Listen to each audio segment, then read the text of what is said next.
नमस्कार दोस्तों, कैसे हैं आप सब लोग। स्वागत है आपका अपने YouTube चैनल पर। दोस्तों एटीसी का फाइनल रिजल्ट डिक्लेयर हो चुका है। जी हाँ दोस्तों, एटीसी का फाइनल रिजल्ट डिक्लेयर हो चुका है, आपके सामने है। आप जा करके ऑफिशियल वेबसाइट से डाउनलोड कर सकते हैं रिजल्ट।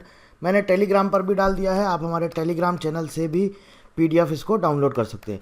देखिए, मैंने एक वीडियो दिया था, आपको बोला था मैंने कि 3 मई तक रिजल्ट डिक्लेयर हो जाएगा। बट क्या हुआ, मैंने आपको ऑलरेडी बताया था कि कुछ कैंडिडेट का रिजेक्ट हुआ है, वो मेडिकल की वजह से, जिसकी वजह से इन्होंने थोड़ा सा डिले कर दिया।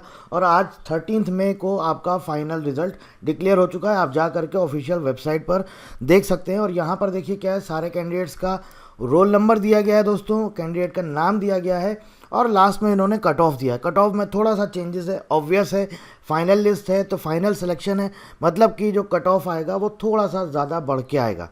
यहाँ पर लिखा हुआ है, on the basis of computer based test held on 27 December 2023 and subsequently held application verification voice test testing of psychoactive substances psychological assessment and physical medical examination. आप सबको पता होगा कि 22 फरवरी से लेकर के 6 मार्च 2024 तक ये आपका चला था। Candidates bearing following roll numbers are provisionally selected for appointment to the post of junior executive air traffic control. अब ये देखिए, यहाँ पर सारे कैंडिडेट के रोल नंबर दिए गए हैं, नाम दिए गए हैं।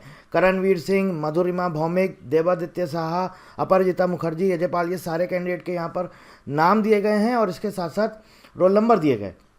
और देखिए यहाँ पर पूरा का पूरा आपको सीरियल नंबर भी दिया गया है। अगर हम लास्ट पेज में चलते हैं तो देखिए यहाँ पर दोस्तों, जो आपका सीरियल नंबर आया है सबसे लास्ट में, वो देखिए कितना आया है, 479। यानी कि जो वैकेंसी आई थी वो कितनी आई थी, 496। ठीक है, अभी जो ये लिस्ट आई है ये आई है 479 की। और देखिए कुछ कुछ कैंडिडेट जिनके आगे स्टार लगा हुआ है वहाँ पर लिखा हुआ है सिलेक्शन विदहेल्ड, अभी किसी वजह से उनका सिलेक्शन रोका गया है। Individual communication shall be send to the candidate on registered email ID. आपकी ईमेल पर आएगा, जैसा कि मैंने आपको बताया था कि जैसे किसी किसी कैंडिडेट का मेडिकल में रिजेक्ट हुआ है, इसके अलावा भी किसी किसी का डॉक्यूमेंट्स वेरीफाई नहीं हुआ है, जिसकी वजह से किसी किसी कैंडिडेट्स के सिलेक्शन को रोका गया है। ऐसा नहीं, रिजेक्ट नहीं किया गया। जो मेडिकल वाला था, जो आपका आई विज़न वाला था, ये तो देखिए एक क्रिटिकल इशू है ना। तो ये तो जिनका रिजेक्ट किया गया है उनको क्लियरली ईमेल कर दिया गया है कि आपका कैंडिडेचर रिजेक्ट किया जाता है, फर्दर आगे आप किसी भी तरह के इस तरह के एग्ज़ाम में अपीयर नहीं हो पाएंगे।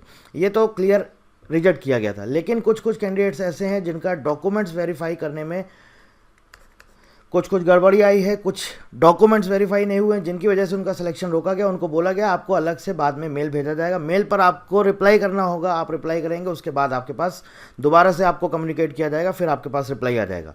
तो ये अभी टोटल जो कैंडिडेट्स का लिस्ट आया है वो आया है 479, यानी कि ऑलमोस्ट अभी अभी हमारे पास 17 कैंडिडेट्स का इसमें लिस्ट नहीं है। अब एक चीज़ आप यहाँ पर देखिए क्या है, पहली चीज़ मैं आपको क्लियर बता देता हूँ कि सेकेंड लिस्ट इसका हर बार आता है। एटीसी का सेकेंड लिस्ट हर बार आता है, तो इस बार भी एटीसी का सेकेंड लिस्ट आएगा। अब देखिए ये जो आपका कट ऑफ आया है, हम कट ऑफ की बात कर लेते हैं। कट ऑफ मार्क्स जो आपका सीबीटी हुआ था, जिसका आपका आई थिंक शायद 2 फरवरी को आपका रिजल्ट आया था, 27 दिसंबर को आपका एग्जाम हुआ था, 2 फरवरी को आपका रिजल्ट आया था। उसमें अगर हम बात करें अनरिजर्व कैटेगरी का जो कट ऑफ गया था वो गया था 103.06। लेकिन अगर आपको सिलेक्शन चाहिए तो आपको इतना स्कोर करना पड़ेगा, तब आपका फाइनल लिस्ट में नाम आएगा। अगर आपका 103.17 है, 103.24 है, तो फिर आप लिस्ट में नहीं होंगे। यानी कि मिनिमम कट ऑफ जो है वो ये है 103.33, 103.33 अनरिजर्व्ड कैटेगरी का ये फाइनल कट ऑफ गया है। ईडब्ल्यूएस का गया है 99.82, ये था आपका सीबीटी के टाइम पर 98.74। ओबीसी एनसीएल नॉन क्रीमिलियर ये 99.82 था और ये आपका 100 हो गया है। मतलब कि अगर आप ओबीसी कैटेगरी से बिलोंग करते हैं, एनसीएल कैटेगरी, अगर आपने 100 स्कोर किया है तो इसका मतलब कि आपका इस लिस्ट में नाम आएगा। और ये ध्यान रखिएगा, नॉर्मलाइज्ड मार्क्स हैं, तो आप ये मत समझिएगा कि जो आपका रॉ स्कोर आ रहा है वही आपका जो है कट ऑफ मार्क्स है, ऐसा नहीं, नॉर्मलाइज्ड है ये। एससी का अगर हम बात करें तो एससी में कोई चेंज नहीं हुआ है, 93.35। और ये आपका सीबीटी जो आपका एग्ज़ाम का रिज़ल्ट आया था और उसके बाद ये फाइनल रिज़ल्ट है, दोनों में कोई चेंजेस नहीं है। यहाँ पर 91.00 एसटी का आया है, जो कि बढ़ करके 91.13 हो गया। यानी कि आपको मेहनत कितनी करनी है, मेहनत इतनी करनी है। अब देखिए यहाँ पर एक और इम्पॉर्टेंट पॉइंट है, वो क्या लिखा हुआ है देखिए, मेडिकल फिटनेस स्टेटस लंबित होने के कारण 13 अभ्यर्थियों का चयन रोका गया है। Selection of 13 candidates is kept on hold due to pending medical fitness status. मैंने आपको बताया था क्या हुआ है। देखिए, जो कुछ भी ये जो 17 कैंडिडेट हैं जिनका अभी इन्होंने लिखा हुआ है कि 13 अभ्यर्थियों का 13 कैंडिडेट का रोका है, लेकिन अगर हम लिस्ट की बात करें तो यहाँ पर जो लिस्ट सीरियल नंबर आया है वो आया है 479। अब अगर हम बात करें, जब आपने सीबीटी का रिजल्ट देखा होगा वहाँ पर पीडब्ल्यूडी कैटेगरी के कुछ कैंडिडेट थे, उनका भी कट ऑफ आया था, लेकिन यहाँ पर पीडब्ल्यूडी कैटेगरी का कुछ फाइनल कट ऑफ इन्होंने नहीं दिया है, फाइनल कट ऑफ नहीं दिया है पीडब्ल्यूडी कैटेगरी का। तो हो सकता है कि पीडब्ल्यूडी कैटेगरी का रिजल्ट अभी इन्होंने रोका हो, पीडब्ल्यूडी कैटेगरी का रोका होगा, और इसके अलावा जो मेडिकल वाले हैं उनका भी रोका गया।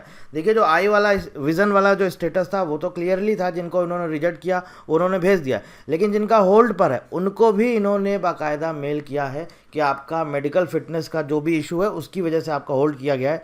और आप इस लिस्ट में भी देख सकते हैं जिसके आगे स्टार लगा है, जैसे देखिए सीरियल नंबर 237 कृष्ण कुमार बंदोला, इनके आगे स्टार लगा है। 475 सीरियल नंबर विशाल सिंह, इनके आगे स्टार लगा। इसका मतलब है इनका अभी सिलेक्शन रोका गया है, ये रिजेक्ट नहीं हुआ, सिर्फ रोका गया है। आपको कम्युनिकेट किया जाएगा, आपको रिप्लाई करना होगा, उसके बाद ये आपको फाइनल लेटर जो आपका बेसिकली ज्वाइनिंग लेटर है वो आपको देंगे। अब अभी मई चल रहा है, आप मान के चलिए जून जुलाई अभी आपका ज्वाइनिंग लेटर आ जाएगा, लेकिन जुलाई अगस्त से पहले तो शायद आपका ये ज्वाइनिंग नहीं हो पाएगा, बिकॉज अभी ऑलरेडी जुलाई तक आप मान के चलिए कि आपको ज्वाइनिंग जो मिलेगा आपको मोस्ट प्रॉब्ली जुलाई से स्टार्ट होगा। या फिर हो सकता है कि अभी आपका जो कैंडिडेट्स रोके गए हैं इनका सबका करने के बाद आपको ज्वाइनिंग लेटर देंगे, बट जो कुछ भी इन्होंने कर दिया है वो इन्होंने फाइनल कर दिया है। सिर्फ इन्होंने यहाँ पर बताया 13 कैंडिडेट का रोका है, और इस लिस्ट में जो नाम है वो क्या है, वो है 479, यानी कि 17 टोटल यहाँ पर इस लिस्ट में नहीं है। अब देखिए 13 रोका गया है, तो जो 4 बच रहे हैं वो 4 कहाँ हैं? या तो उनका कैंडिडेचर रिजेक्ट कर दिया गया, जो मैंने ऑलरेडी अपने पिछले वीडियो में बताया था कि कैंडिडेट्स के पास मेल आया है कि उनका कैंडिडेचर रिजेक्ट किया गया है। तो 4 तो रिजेक्ट कर दिए गए हैं और 13 का रिजल्ट रोक दिया गया है, सिर्फ और सिर्फ रोका गया है। तो इनका जो है इनको आपको बाद में ये रिलीज़ करेंगे। अब वो क्या होगा वो आपको एयरपोर्ट्स अथॉरिटी ऑफ इंडिया ही बताएगा, आपको उन्हीं से ही कांटेक्ट करना होगा। इसके बारे में मैं आगे किसी भी तरह की कोई भी कमेंट नहीं करूंगा, वो आपको एयरपोर्ट्स अथॉरिटी ऑफ इंडिया पर ही कांटेक्ट करना होगा। तो 4 इसका मतलब ये है कि 4 का रिजेक्ट हुआ है और 13 जो है जिनका रोका गया है। इसके बाद देखिए यहाँ पर लिखा हुआ है the offer of appointment will be send to the selected candidates on their registered email ID. आपकी रजिस्टर्ड ईमेल आईडी पर भेज दिया जाएगा आपका अपॉइंटमेंट लेटर। आप उसमें बताइएगा हमें कि आपका ज्वाइनिंग जो है वो कब से मिल रहा है, आपको ज्वाइनिंग आपका जुलाई से मिल रहा है या फिर आपको अगस्त से मिल रहा है। अच्छा, अब ये तो रिजल्ट आ गया। अब इसके बाद क्या है, एक बहुत बड़ी क्वेरी रहती है, वो ये रहती है कि इसका वैकेंसी कब आएगा। वैकेंसी को लेकर के अक्सर क्वेरी रहती है। मेरा सिंपल सा क्वेश्चन है कि यार अगर तुम्हें तैयारी करनी है तो तुम तैयारी करते रहो, तुम ये क्यों देखते हो कि वैकेंसी कब आएगा। हर दूसरे दिन किसी का वीडियो देखना है कि वैकेंसी कब आएगा। मैं आपको बोलूँगा मार्च में आएगा, फिर मैं आपको बोलूँगा अप्रैल में आएगा, फिर मैं बोलूँगा मई में आएगा, फिर मैं बोलूँगा किसी रीज़न से डिले हो रहा है जून में आएगा, फिर मैं बोलूँगा जुलाई में आएगा, फिर मैं बोलूँगा अगस्त में आएगा, फिर मैं बोलूँगा सितंबर में आएगा, फिर मैं बोलूँगा अक्टूबर में आएगा, और फिर नवंबर में तो आ ही जाएगा। तो क्यों अननेसेसरी इन सब चीज़ों में ये 9-10 महीने अपना टाइम वेस्ट कर रहे हो कि कब तक आएगा कब तक। तुम्हें अगर तैयारी करनी तुम चुपचाप पढ़ते रहो, बस जब भी नोटिफिकेशन आएगा अच्छे से और मेहनत करना। अभी जितनी कर रहे हो उतनी करते रहो, जब नोटिफिकेशन आए मेहनत बढ़ा देना बस। और एक चीज़ ध्यान में रखना, जो कट ऑफ गया है इसको ध्यान में रखना, ये अच्छा खासा कट ऑफ है आउट ऑफ 120, मतलब कि अच्छी खासी मेहनत चाहिए इस एग्ज़ाम के लिए। टारगेट करना होगा 105 प्लस। और जो आप लोग जीके छोड़ के जाते हैं ना कि जीके छोड़ देते हैं, 10 क्वेश्चन आते हैं जीके में, क्या है कुछ नहीं होगा, यही सबसे इंपॉर्टेंट है 10 नंबर। ये जो सब लोग स्किप कर देते हैं कि अरे छोड़ो तुक्का मार देते हैं, पढ़ के नहीं जाएंगे, इतना कुछ है। तो अभी आपके पास टाइम है 3, 4, 5, 6 महीने, जब तक नोटिफिकेशन नहीं आ रहा है। नवंबर में आएगा, दिसंबर में आएगा, जनवरी 2025 में आएगा, फरवरी में आएगा, कब आएगा, जब भी आएगा नोटिफिकेशन आएगा ऑफिशियल वेबसाइट पे आपको पता चल जाएगा। एटलीस्ट तब तक जीके तो पढ़ते रहो, तो कम से कम अपना 10 नंबर तो पक्का कर लो अगर चाहते हो सिलेक्शन। नहीं चाहते हो तो कोई दिक्कत ही नहीं, पढ़ने की फिर ज़रूरत ही नहीं है। बाकी किसी भी तरह की आप की कोई भी क्वेरी है तो आप हमसे दोस्तों कमेंट करके पूछ सकते हैं। और जो भी कैंडिडेट्स जो सिलेक्ट हुए हैं इस लिस्ट में नाम है जिनका, आप सबको बहुत बहुत बधाई, many congratulations. So thank you very much and thank you for watching.